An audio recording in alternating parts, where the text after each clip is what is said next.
안녕하십니까. 에듀왕다크 운영자 강쌤입니다. 자, 이번 시간에는 에너지관리 기능사 실기필답형 기출문제 2013년도 2회차 한번 보도록 하겠습니다. 문제 1번 터보형 원심식 송풍기의 풍량을 조절하는 방법 3가지를 쓰시오라고 돼 있네요.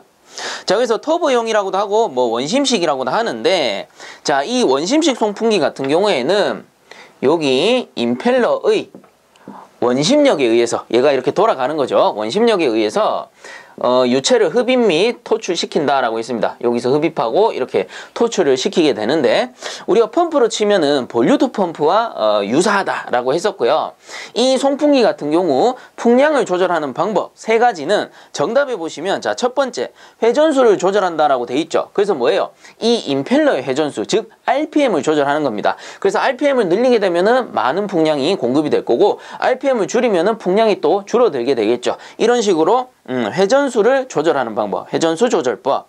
그 다음 두 번째, 흡입 가이드 베인 조절법이라고 해서 나오는데, 자, 이 가이드 베인이라는 거는 임펠러 내부에 별도로 있어요. 이렇게 해가지고 기류라던가 풍량을 조절할 수 있게끔 별도의 가이드 베인을 설치하게 됩니다. 자, 그래서 이 가이드 베인의 날개 기색 각도를 조절하게 되는 거예요. 그래서 각도를 조절해서 풍량을 많이 혹은 적게 이렇게 흐를 수 있게 만드는데, 이때 설치된 베인을 흡입 가이드 베인이라고 합니다. 그래서 흡입 가이드 베인 조절법 이렇게 들어가게 되겠고요. 그 다음 세 번째 보시면 흡입 댐퍼 조절법이라고 돼 있죠. 그래서 송풍기이기 때문에 별도의 덕트가 설치되죠. 덕트. 그래서 덕트라는 거는 공기를 이송시켜주는 장치다. 그래서 이와 유사한 거, 우리 액체를 수송하는 그 장치를 배관이라고 했다면 공기를 수송하는 장치를 덕트라고 보면 된다라고 했었죠. 그래서 송풍기와 덕트 기본적으로 이렇게 같이 설치가 되게 되고, 그리고 덕트 내부에는 댐퍼라는 장치가 설치됩니다. 댐퍼. 그래서 댐퍼가 열렸다 닫혔다 열렸다 닫혔다 하면서 어떻게 합니까? 풍량을 조절해 줄 수 있다라는 거겠죠. 자, 그래서 기본적으로 3가지 방법, 회전수 조절법, 흡입 가이드 베인 조절법, 흡입 댐퍼 조절법, 요렇게 익혀 두시면 좋을 것 같고요. 그 외에 이제 해설해 보시면 한 개 추가되는 게 바이패스에 의한 방법이라고 해서, 여기가 흡입 덕트라면 이쪽에 토출 덕트도 있겠죠. 그래서 토출 덕트에서 별도로 이렇게 분기해가지고 일로 들어가는 유량을 별도로 바이패스 시키는 겁니다. 일부 바이패스 시켜서 흡입 덕트 쪽으로 연결해서 이쪽에 예를 들어 100이 지나가야 되는데 부하가 좀 줄었습니다. 유량을 줄여주세요 라고 하면은 100이 지나가는 게 아니고 여기서 뭐 일부 한 80만 위쪽으로 보내고 20은 다시 되돌리는 요런 거를 바이패스 이음이라고 하죠. 그래서 바이패스 시켜서 용량을 조절할 수도 있는 겁니다. 그래서 여기서 말하는 용량이라는 게 결국은 풍량을 조절할 수도 있다라는 겁니다. 자, 그래서 1번 문제는 이렇게 정리하도록 하겠습니다. 자, 그 다음 2번 문제, 인터록 제어의 종류 5가지를 쓰시오라고 돼 있네요. 자, 일단 인터록 제어가 뭔지 간단하게 알아보면 이런 겁니다. A 동작과 B 동작이 있다라고 했을 때 A가 동작하면은 B는 동작하지 마세요. 그리고 반대로 B가 동작하면은 A가 동작하지 마세요 라고 하는 게 인터록 제어 회로입니다. 자, 그래서 주로 보면 대부분의 장치에 인터록 제어라고 하면 안전장치로 많이 써요. 그래서 장치라고 하긴 좀 애매한데 안전 제어 회로 이렇게 부르면 되겠죠. 그래서 안전을 위해서 사용하는 제어 회로인데, 예를 들자면 이런 겁니다. 우리 프레스 작업을 한다라고 칩시다. 어떤 공장에서 프레스 작업을 하는데, 프레스라는 건 뭐예요? 우리가 철판을 넣고 프레스 내려가지고 철판을 꾹꾹꾹 눌러가지고 편다던가, 아니면 전단기 같은 경우는 이렇게 내려가지고 철판을 절단해버리죠. 자, 이때 작업용 철판을 우리가 손으로 밀어놓고 동작 버튼을 눌러서 동작을 시킨단 말이에요. 근데 이때 작업자가 피곤해. 그래서 철판을 밀어놓고 잠깐 잡으렀는데 습관적으로 운전 버튼을 눌러버려요. 그럼 손이 들어간 상태에서 운전 버튼을 누른 거잖아. 그럼 어떻게 돼요? 잘못하면 큰일 나죠. 사고로 이어집니다. 그렇기 때문에 어떻게 되냐면, 프레스 장치 같은 경우는 이 철판이 들어가는 입구, 즉 손이 들락날락하는 이 입구에 레이저 포인트로 양쪽에서 이렇게 센서를 만들어 줍니다. 이때 손이 딱 들어가는 동작을 A 동작이라고 칩시다. 그러면 A 동작이 발생했을 때 손이 이렇게 들어가면 레이저 포인트에 걸리죠. 그러면 A 동작이 발생한 겁니다. 센서에서 읽어주는 거예요. 그러면 B 동작이 뭐가 되겠어? 운전 버튼을 누르는 게 B 동작이 되는데, 자, 사람이 손을 넣고 센서가 지금 동작하는 상태에 A 동작이 발생했어요. 이 상태에서는 운전 버튼을 누르더라도 운전 버튼이 동작하지 않습니다. 이게 인터록이에요. 그래서 A가 동작했을 때 손이 들어갔을 때 프레스 니 운전하지 마라. 비동작하면 안 된다. 이게 인터록 제어 회로다라는 겁니다. 그렇기 때문에 대부분 안전장치로 사용을 하게 되는 거고요. 그렇다면 이 인터록 제어 회로를 보일러로 가지고 오면 어떻게 되느냐? 이렇게 됩니다. 예를 들어 노통 보일러가 하나 있다라고 치고 노통 보일러에는 버너가 이렇게 연결이 되겠죠. 이때 버너에서 화염을 치출해서 연소를 시켜서 물을 끓이게 됩니다. 물을 끓여가지고 우리가 증기로 만들게 되죠. 자, 근데 이 연소를 시키려면 어떻게 해야 돼? 연료가 공급돼 줘야 되겠죠. 이때 연료 공급 라인이 이렇게 있다라고 치면 여기에는 어떠한 밸브가 하나 설치가 됩니다. 우리가 이런 거를 솔레노이드 밸브 혹은 전자 밸브라고 부르죠. 그래서 이 전자 밸브라는 거는 여기에 전원을 220V 공급을 해주면 온 하게 되죠. 밸브판이 이렇게 위로 탁 올라가면서 올라붙으면서 온 시키게 되는 겁니다. 그리고 전원을 탁 끊어버리면 어떻게 돼? 오프 되겠죠. 오프. 밸브판이 다시 밑으로 내려가서 닫혀버리게 됩니다. 그래서 두 가지 제어밖에 안 된다라고 해서 이 위치 제어 밸브다라고 부르기도 했었는데 이 솔레노이드 밸브가 쉽게 말하면 오일 공급 밸브예요. 그래서 오일의 공급 및 차단에 사용이 되는 밸브다라고 보시면 됩니다. 그래서 보일러에서는 주로 오일 공급용 밸브로 많이 사용이 되는데 이 솔레노이드 밸브의 장점은 뭐냐면은 이 전기를 넣고 빼고 하면은 온오프 되기 때문에 제어 회로랑 연결해서 많이 사용을 하게 됩니다. 그래서 뭐 예를 들어 증기 압력 제한기랑 연결을 하게 되면 증기 압력이 이상 압력 이상 상승한 경우에 위험하다라는 신호를 전기적 신호를 솔레노이드 밸브로 보내게 되면은 솔레노이드 밸브가 딱 차단되면서 오일의 공급을 끊어버려요. 그러면 연소가 중단되면서 보일러가 꺼지고 그리고 보일러가 조금 시간이 지나면 압력이 정상 압력으로 돌아올 수 있겠죠. 자, 이런 식으로 위급 상황 때 다른 제어 장치랑 연결해서 그 위험한 신호를 전기적 신호를 보내줌으로써 보일러의 안전을 지켜주는 인터록 제어에 사용하는 밸브가 되겠다라고 보시면 되고요. 자, 그렇다면 이런 인터록 제어의 종류는 어떻게 되느냐? 그래서 보일러라는 건 기본적으로 솔레노이드 밸브를 열고 닫고 하면서 인터록 제어를 하는데 이런 위험 신호를 감지하는 여러 가지 장치들이 있겠죠. 그래서 종류로는 거기 정답에 나옵니다. 압력 초과 인터록, 저수위 인터록, 그리고 프리퍼지 인터록, 저연소 인터록, 불착화 인터록 이런 것들이 있는데 이런 것들을 쉽게 외우는 방법이 있다라고 했습니다. 그 방법이 뭐였습니까? 압, 저, 프, 저, 불 이렇게 외우면 된다라고 했었죠. 그래서 첫 번째 압력 초과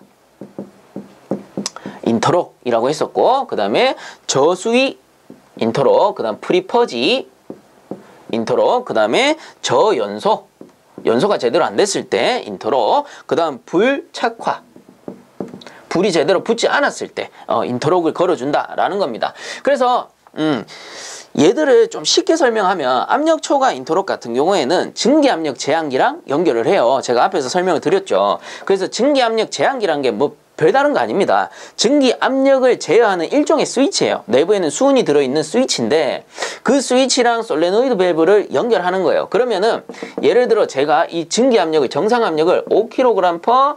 제곱센치라고 세팅했다라고 칩시다. 그러면 이 5kg/. 제곱센치보다 증기 압력이 더 늘어나 버리면은 이제 위험하다라는 뜻이죠. 그래서 위험하기 때문에 이 증기 압력 제한기에서 전기적 신호를 솔레노이드 밸브로 보내는 거예요. 그럼 솔레노이드 밸브가 위험하구나 딱 전원을 차단시켜 버리는 거지.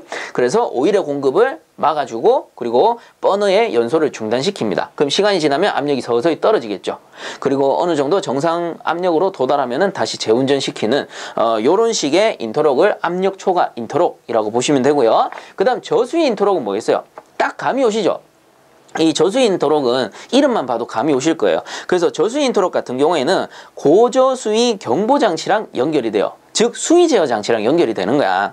그래서 이때 수위를 감시하다가 수위가 너무 떨어져 버렸어요.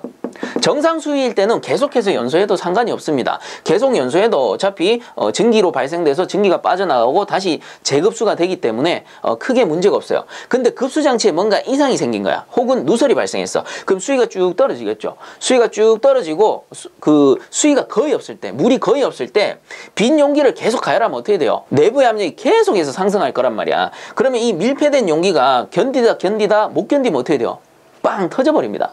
그래서 파열 사고로 이어질 수 있기 때문에 저수위 사고가 상당히 위험하다라고 말씀을 드렸죠. 그래서 고수위 사고 같은 경우는 물이 넘치는 정도의 사고인데 뭐 물론 주변에 이제 변전실이나 이런 게 있으면 2차 사고가 더 위험한 거예요. 고수위 사고 같은 경우는. 근데 저수위 사고 같은 경우는 어때? 보일러가 잘못하면 뻥 이렇게 된단 말이에요. 그래서 요즘에는 이 경보장치나 뭐 이런 게 잘 돼 있기 때문에 보일러 폭발 사고 이런 게 잘 안 일어나는데 옛날에 뭐 80년대 90년대 이럴 때는 가끔 신문에 보면은 보일러 폭발 사고 이런 게 간혹 있었어요. 그런 게 대부분 보면 저수위 사고다라고 보시면 돼요. 저수위 시 보일러를 계속해서 운전을 하다 보니까 용기가 빵 이렇게 터져버리는 거예요. 자, 그래서 이런 걸 막기 위해서 고저수위 경보장치랑 연결해서 안전 저수위 이하로 감소하게 되면 여기에다가 신호를 보내서 연료를 차단시켜 버립니다. 이런 거를 저수위 인터록이라고 보시면 되고요. 그 다음에 프리퍼지 인터록. 그래서 세 번째 프리퍼지 인터록인데, 프리퍼지 인터록 같은 경우는 송풍기랑 연결을 하게 돼요. 그래서 프리퍼지라는 게 뭐예요? 프리퍼지라는 거는 연소 도중이 아닙니다. 연소 전에 혹시나 이 노내에, 연소실 내에 미연분이 존재하게 되면 이 상태에서 스파크를 딱 튀어버리면 어떻게 돼? 노내 폭발이 발생한단 말이에요. 그래서 이런 미연분을 제거하기 위해 송풍기를 먼저 돌려주죠. 그 송풍기를 먼저 돌려주는 게 프리퍼지가 됩니다. 자, 이때 송풍기랑 센서를 연결하는 거예요. 센서를 딱 연결해서 프리퍼지를 위해서 송풍기를 운전해 줘야 되는데 이 타이밍에 송풍기가 정상 운전이 안 되는 거야. 그럼 뭔가 큰일 날 수 있겠다. 그래서 연료 차단 밸브를 일단 잠궈버립니다. 이런 거를 프리퍼지 인터록이라고 보시면 되고요. 그 다음에 네 번째 저연소 인터록. 자, 이 저연소 인터록은 연료 조절 밸브와 연결을 하게 됩니다.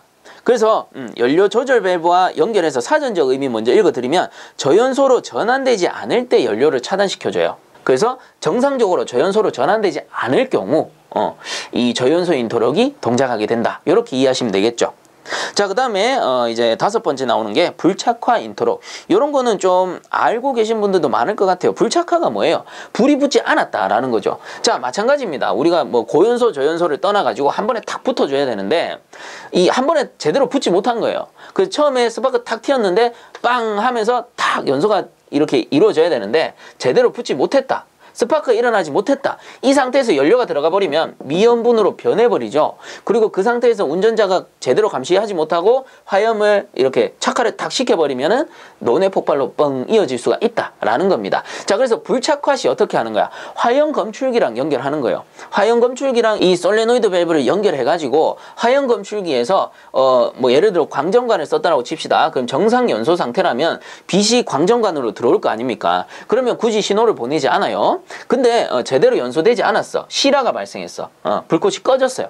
그럼 광전관으로 빛이 들어오지 않아요. 이때 광전관 센서가 작동해서 솔레노이드 밸브로 신호를 보내서 연료를 탁 차단시켜 버리는 겁니다. 자, 이런 거를 불착화 인터록이라고 하는 거예요.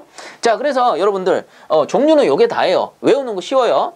앞, 저, 프, 저, 불, 인터록. 그래서 밑에 인터록까지 다 적어주셔야 됩니다. 그래서 이 종류 5가지는 압력 초과 인터록, 저수위 인터록, 프리퍼지 인터록, 저연소 인터록, 불착화 인터록 이렇게 적어주시면 되겠습니다.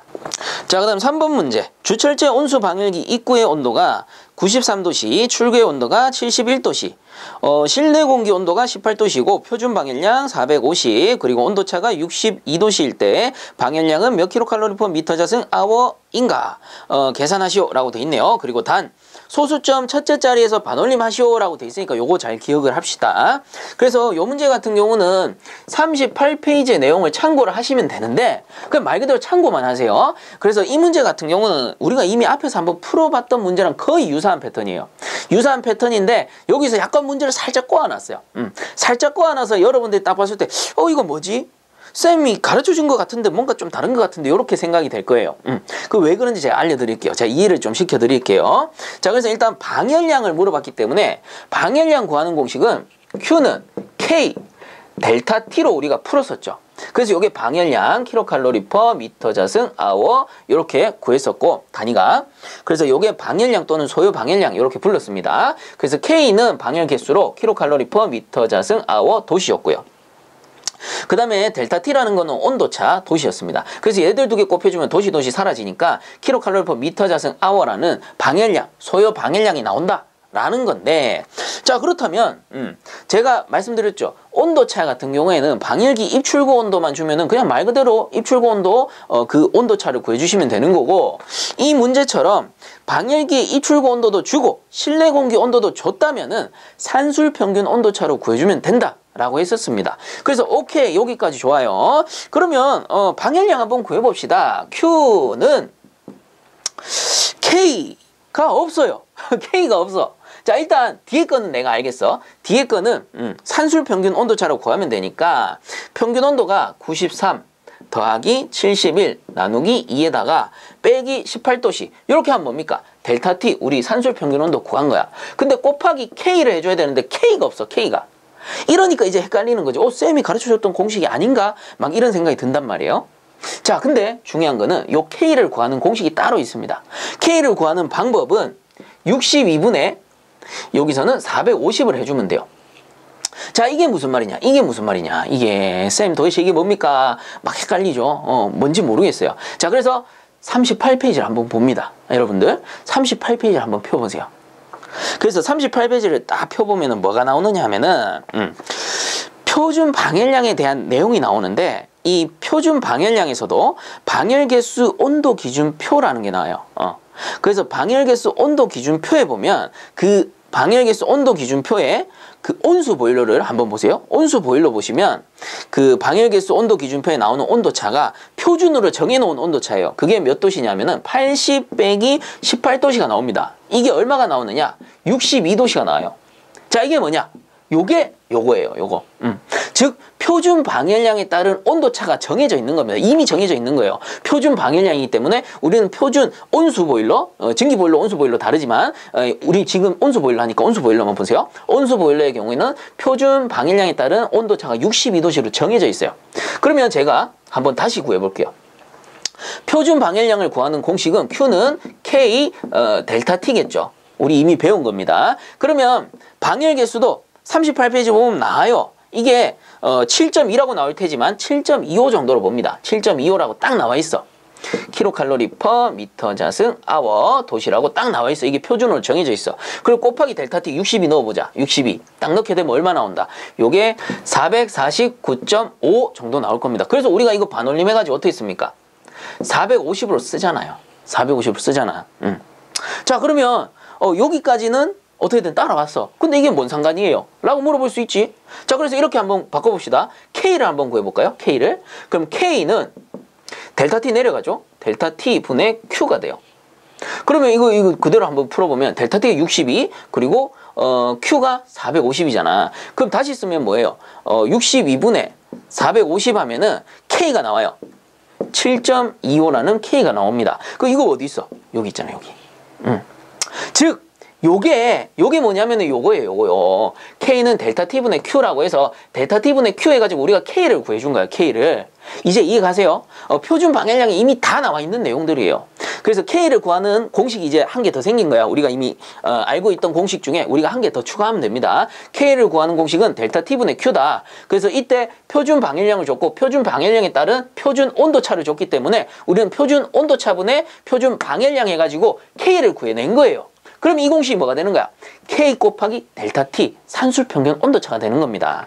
자, 그래서 이해만 하시면 돼요. 이거 막 외우고 막 이럴 거 없어요. 여기서 유도된 공식이다 라는 거예요. 이제는 이해가 좀 가실 것 같고요. 그렇다면 그대로 한번 진행을 해봅시다. 요렇게 해서 요 공식으로 푸셔도 되고요. 아니면 요 62를 바꿔 쓸 수 있어요. Q는 62를 여기 밑으로 내리는 거야. 그럼 450 곱하기 62 분의 2분의 93 더하기 71 빼기 18도씨 이렇게 한 것뿐입니다. 그래서 요게 이제 교재에 나오는 공식이고 요거는 이제 기본적으로 제가 쉽게 푸는 공식이다 이렇게 보시면 돼요. 그래서 이 공식은 틀렸냐? 이것도 맞아요. 이것도 맞아. 그래서 요거는 이제 사람 취향별로 푸는 거고 제가 요거 이제 교재에 요걸 넣어 놓은 거는 타 교재에서는 거의 다 이렇게 풀더라고. 그래서 여러분들이 제가 강의를 찍지 않고 요 교재가 어떻게 됐어요? 강의를 찍지 않은 상태에서 출판이 됐기 때문에 쌤 이게 맞습니까? 이게 맞습니까? 이 질문 100% 들어옵니다. 그래서 그냥 타 교재에 좀 많이 쓰는 공식으로 제가 통일해 놓은 것 뿐이에요. 그래서 이 공식이나 이 공식이나 똑같다고 어렵게 생각하지 마세요. 똑같은 공식입니다. 자, 그래서 이대로 풀어보게 되면 답이 4, 6, 4.5, 2가 나올 텐데, 자, 여기서 중요한 건 뭡니까? 단 소수점 첫째 자리에서 반올림을 하시오. 요거는 둘째 자리죠. 이 첫째 자리에서 반올림을 하게 되면 어떻게 돼요? 요렇게 올라가기 때문에 결국 답은 4, 6, 5 단위는 킬로칼로리 퍼 미터 자승 아워가 된다 라는 겁니다. 자, 그래서 여러분들 계산 과정에는 요거를 써주시고요. 답란에는 요걸 써주시면 되겠죠. 그래서 문제의 지문에 따르셔야 돼요. 그래서 우리가 별다른 지문이 없다면 두 번째 자리까지 반올림을 해주시면 되는 건데, 여기서는 소수점 첫 번째 자리에서 반올림 하라고 딱 명시를 했잖아. 그래서 요게 이제 소수점 첫 번째 자리죠. 여기서 이렇게 반올림해서 정답은 465 킬로칼로리 퍼 미터 자승 아워, 이렇게 적어주시면 되겠다라는 겁니다. 그래서 계산 과정도 이것도 되고 이것도 되는 거예요. 뭐 이게 맞냐 이게 맞냐 이거 아니에요. 둘 다 맞는 거예요. 어차피 다 구하면 똑같이 나옵니다. 자, 그래서 3번 문제는 이 정도로 정리를 하도록 하겠습니다. 자, 그 다음 4번 문제, 자연순환식 온수 배관에서 저항받는 세 곳을 쓰시오라고 돼 있네요. 자, 문제 읽어보면 참 간혹 보면 이게 좀 앞뒤가 억양이 안 맞는 것 같은데 이런 생각이 들 때가 있어요. 이왕이면 자연순환식 온수 배관에서 저항이 많이 발생하는 곳 세 곳을 쓰시오 이렇게 해주면 얼마나 좋아. 이거 읽기도 좀 애매해요. 자연순환식 온수 배관에서 저항받는 곳 세 곳을 쓰시오. 뭐 어쨌든 푸는 입장에서는 이해를 하고 푸셔야 되는데 어쨌든 간에 배관에서 저항이라고 하면 마찰저항을 얘기하는 겁니다. 뭐 구핀부라든가 뭐 기기들이 설치된 그런 부분에서 마찰저항이 많이 발생하겠죠. 그래서 정답을 한번 읽어보면 엘보, T 등 부속품의 연결부. 그래서 엘보나 T 어때요? 꺾이는 부분, T도 이제 분배가 되거나 혹은 이제 합류가 되는 부분에 T를 설치하기 때문에 이런 부분에서 마찰저항이 많이 발생할 거고요. 그 다음 두 번째, 밸브 등 기기류 부착 부분. 그래서 기기류가 있는 부분에도 어쩔 수 없이 마찰저항이 발생할 수밖에 없습니다. 자, 그 다음 세 번째, 온수 배관의 곡간부. 곡간부 뭡니까? 배관을 이렇게 굽혀 놓은 부분. 그래서 굽어져 있는 부분이라고 해서 굽힌부 또는 뭐 곡간부 이렇게 부릅니다. 자, 그래서 이 곡간부 역시도 배관이 이렇게 굽어져 있다 보니까 마찰저항이 지나가다 보면은 발생할 수밖에 없겠죠. 자, 그래서 4번 문제는 이렇게 정리하도록 하겠습니다.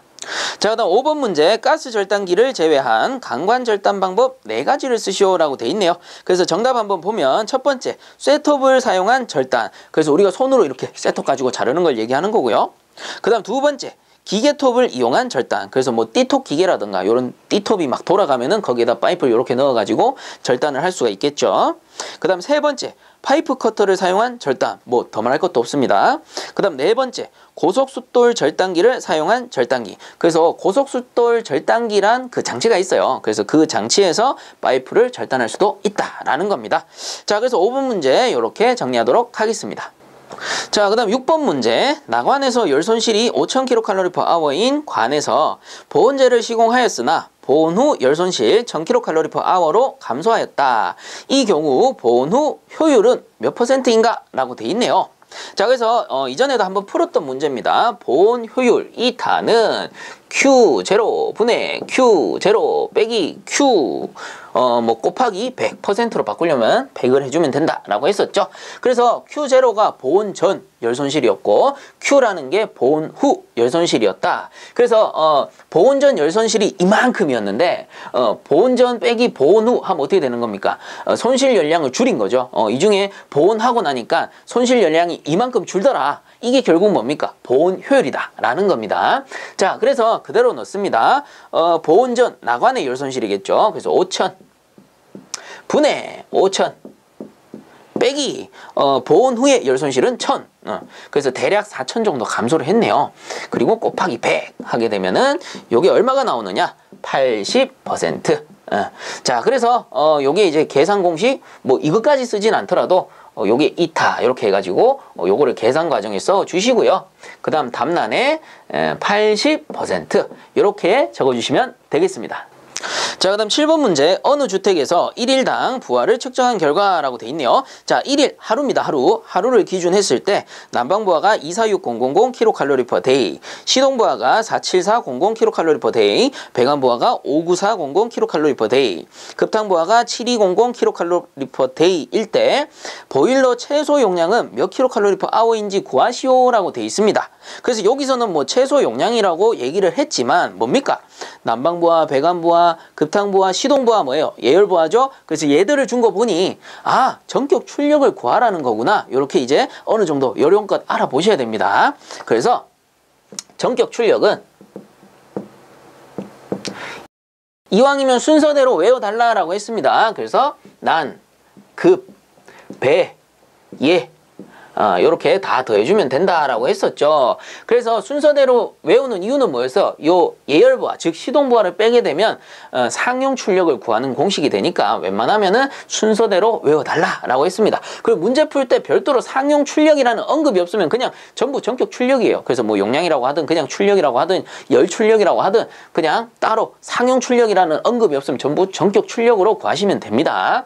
자, 그래서 한번 구해보면 난방부하가 246000 더하기 급탕부하가 7200 더하기 배관부하가 59400 더하기 예열부하, 요게 시동부하죠. 47400 이렇게 해서 구하면 답이 나왔으면 참 좋겠는데 이게 단위가 뭐다? kcal/1일당이라고 했잖아요. day. day다라는 겁니다. 그래서 요 day를 우리는 hour로 바꿔야 돼. 왜? 문제에서 최소 용량은 몇 kcal/h인지 구하시오라고 했잖아. 자, 그래서 똑같은 색깔로 해야 안 헷갈리겠죠? 나누기 하루는 몇 시간? 24시간. 이렇게 해주면 답이 나온다라는 겁니다. 자, 이렇게 해서 구해보게 되면은 요게 답이 15000 kcal/h, 우리가 원하는 hour, 시간당 발생 열량이 나온다라는 겁니다. 자, 그래서 요거를 계산 과정에 써주시고요. 답란에다가 15000 kcal/h 이렇게 써주시면 되겠습니다. 자, 그 다음 8번 문제. 다음은 압력계에 관한 사항이다. 갈로 안에 알맞은 내용을 써놓으시오라고 돼 있죠. 자, 그래서 이 8번 문제 같은 경우는 88페이지 내용을 꼭 한 번씩 읽어보셔야 돼요. 꼭 한 번씩. 외우라는 게 아니고 꼭 한 번씩 읽어보세요. 그래서 읽어보고 제가 풀어드리면 훨씬 더 쉽게 이해가 가실 거예요.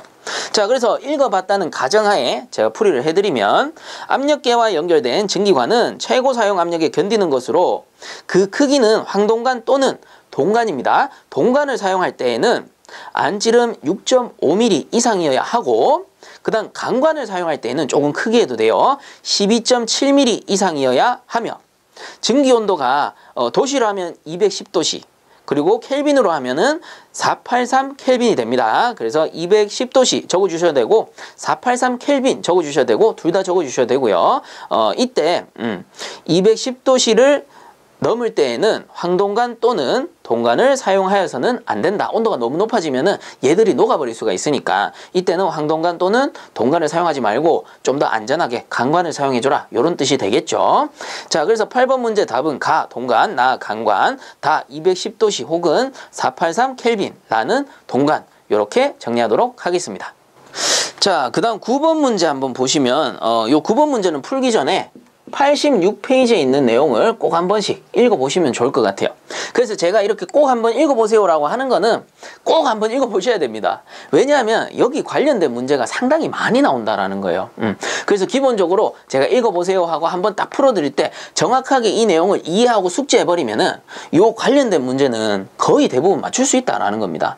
자, 그렇기 때문에 중요한 내용이니까 꼭 한번 읽어보시고 그래서 풀어드리면 안전밸브 및 압력 방출 장치의 크기는 호칭지름 25회 이상으로 한다. 원래 기본이 25회 이상이에요. 다만 최고 사용 압력이 0.1MPa 이하의 보일러에서는 호칭지름 20회 이상으로 할 수 있다라는 겁니다. 그래서 0.1MPa 이하의 보일러라는 거는 약간 소형에 들어가는 편이기 때문에 이 경우에는 용량이 좀 작으니까 직경을 좀 줄여도 된다. 그래서 20회 이상으로 해도 된다라는 뜻이 되는 건데 자, 이 부분 답은 이미 나왔죠. 가는 25회, 나는 20회로 나왔지만 밑에 해설 같이 보고 넘어가겠습니다. 그래서 중요한 내용이니까 같이 봐드리는 거예요. 밑에 해설 보시면 안전밸브 및 압력 방출장치의 크기라고 해서 안전밸브 및 압력 방출장치의 크기는 호칭지름 25회 이상으로 한다. 단 다음의 보일러에서는 호칭지름 20회 이상으로 할 수 있다 라고 해서, 자, 호칭지름이 원래 25회 이상인데 20회로 좀 줄어들 수 있는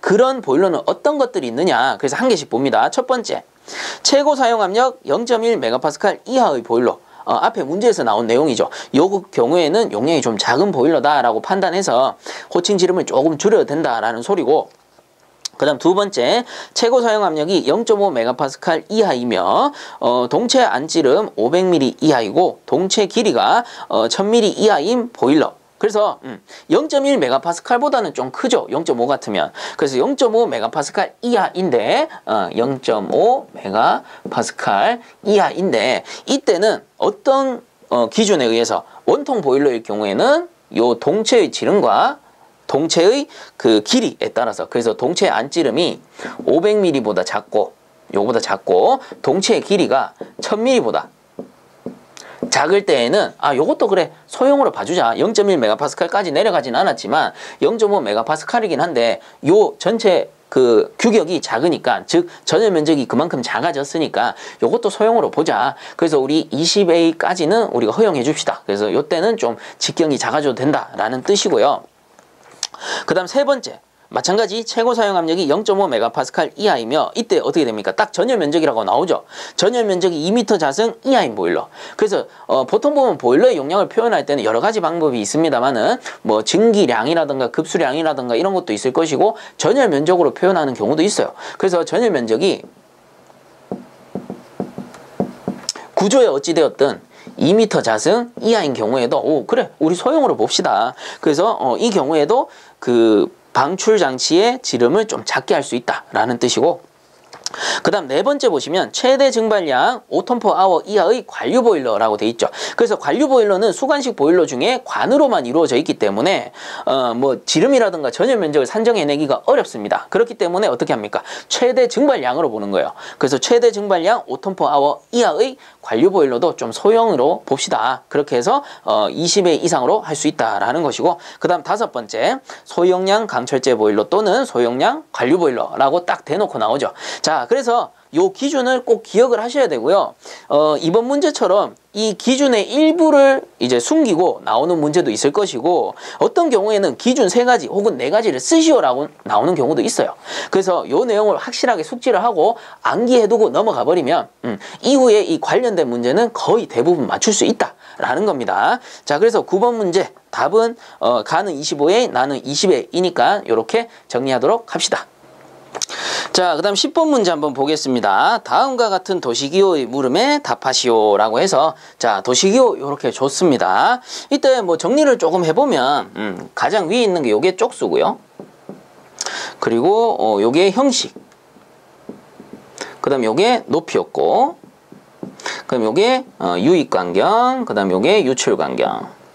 그 다음 곱하기 5라는 거는 요런 방열기가 뭐 5대 있다. 그래서 뭐 조수라고도 불러요. 한 조, 두 조, 세 조, 네 조, 5조가 있다 라는 뜻인데, 요거를 뭐 방열기를 한번 그려보게 되면 이게 뭐예요? 3세주죠. 3세주 같으면 외형이 하나, 둘, 셋, 하나, 둘, 셋 해가지고 요런 섹션이 있는 거고, 요런 섹션이 어떻게 됩니까? 요런 섹션이 쪽수가 이렇게 나눠지는데 쪽수가 30쪽짜리 섹션을 갖고 있다라는 겁니다. 자, 그리고 이 높이가 어떻게 되죠? 높이가 650mm구나. 그리고 유입간경과 유출간경이 있을 때 유입간경이 25 들어가는 거, 그 다음 나오는 게 유출간경이 20짜리인 방열기다. 그리고 5조가 있다라는 거 보니까 요런 방열기가 5조가 있다라는 뜻이에요. 자, 요렇게 해석해 놓고 한번 넣어 봅시다. 자, 첫 번째 종별 어떻게 됩니까? 종별 3세주죠. 3세주, 그쵸? 그래서 3세주형 이라고 적어주시고요. 그냥 덜렁 3 이렇게 적으시면 안 돼요. 그래서 3세주형. 그 다음에 한 조당 쪽수라고 돼 있네요. 한 조당 쪽수. 그럼 한 조당 쪽수 뭐야? 30이에요. 30. 요게 30쪽 있다며 요 방일기 한 대. 그래서 한 조당 쪽수는 30쪽 이렇게 적어주시면 되고요. 그 다음에 형 치수라고 돼 있는데 형의 치수. 형 뭐예요? 삼세주 형식이거든요. 그래서 요 주형의 높이를 얘기하는 거예요. 높이. 요 주형의 치수라는 거는 이 주형의 높이, 요게 한도막이잖아. 이 주형 한도막이란 말이야. 그 치수가 요 높이를 얘기하는 겁니다. 그래서 650mm, 650mm. 높이라고 보시면 돼요. 그냥 단순하게. 형 치수라는 거는 그냥 높이다. 방열기 높이. 이렇게 기억을 하시면 되고. 그 다음 유입 간격은 들어가는 거 25. 그래서 25mm 이렇게 적어주시면 되고, 그 다음 시공에 사용된 방열기 총 쪽수래요. 그럼 뭐예요? 방열기 한 대당 30쪽인데 이런 방열기가 총 5개 있어. 그럼 총 시공한 쪽수는 요거 곱하기 요거죠. 3, 5, 15, 150쪽. 요렇게 정리해 주시면 되겠습니다. 그래서 요거를 확실하게 이해하고 기본적으로 요런 그림을 하나 정도 그릴 수 있다면 그렇게 어렵지 않을 거예요. 뭐 이게 반복되다 보면은 요것만 딱 보면 아 그런 거구나 하고 이해하기가 좀 더 수월하실 겁니다. 자, 이렇게 해서 이번 시간도 마무리하도록 하고요. 본 영상이 도움되셨다면 구독과 좋아요 한 번씩 부탁드리겠습니다. 자, 수고들 많이 하셨습니다.